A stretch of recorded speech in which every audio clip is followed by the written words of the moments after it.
What's happening, everybody? Gordy Tamau here. If you're a content creator, or not, but utilizing video to communicate your messages and amplify your brand, then you need to be considering captions into your videos. Studies show that using captions can increase your viewership by upwards of 80%. This should come to no surprise, as attention spans are decreasing, mobile viewership is the primary tool of choice, and having the volume up is not always an option. I want to share with you a quick and easy way to utilize Adobe Premiere Pro to include captions in all your videos to increase your viewership. Ready? Let's go. Alright, as you can see here, I've already included some footage and some audio in here to kind of speed the process up a little bit. But as you can see, over here in my sequence, I already have a video track, I have an audio track, and another graphic for an outro here. So very quick and easy process here. If you don't see any caption options up here, then you'll want to go to your Windows section up top, go to your workspaces, and ensure that captions and graphics is on. Once you do, you want to scroll over to that, over in your captions window here, under text, and you'll see some options here. Transcribe sequence, create new caption track, import captions from file, and a couple other options that you can hit on the drop down menu, but we won't go here first. So, quick and easy. All you got to do is click transcribe sequence here. It's going to take your sequence track and it's going to analyze it. You'll get a pop-up here that just asks you what kind of language that you want to go with the transcription. So I'm just going to default it to English here. If you have more than one audio track, you can determine which one you want to use here. Otherwise, we'll just hit mix, which would basically take any audio tracks that you have on here and go through them all.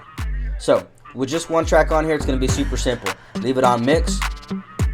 We'll go ahead and hit transcribe. You can leave this part defaulted here if you want, even though there's only one speaker on this particular audio track. And then as you can see, it begins to render your audio and starts analyzing what you have on here. In just a few seconds, you're going to have a transcript. As you can see, this thing is quick. So right from the get-go, you can take a snapshot here and look at the overall transcription. If it works for you, great, we'll move on to the next step.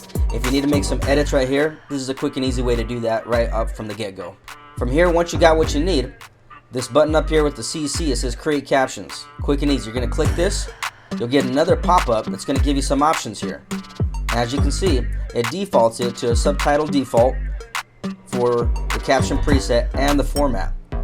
If you don't want to mess with any of this stuff, then it's going to be pretty straightforward and simple. You'll just determine what you want for the length, how many lines you want on each particular caption, which I don't recommend going beyond just one line. Being that most people are viewing this on a mobile format, if you're doing that, you're going to want no more than one line, or maybe two. You're kind of pushing it because people need to keep up and be able to read it. So I'm going to change this here to single line. And I'm going to change the character length here, just for my own preferences here, down to 30. Gives it a really short and sweet type look on here. I'm going to go ahead and create it. And it starts to go through, and as you can see, automatically it creates your captions in place here with the timestamps. Pretty quick and easy, right? So, as you can see down on your sequence here, these orange blocks here show you each particular sequence or each particular caption that's in place. So you can run it back, play it, make sure it matches up to what you want it to say, and if you need to make any edits, it's very simple. You go in here, just double click on there, and you can make the appropriate edits, whether it's grammatical or other characters, etc. And that's it.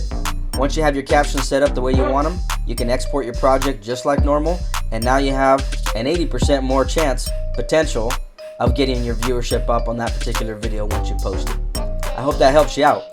Please consider subscribing, and we'll talk to you next time.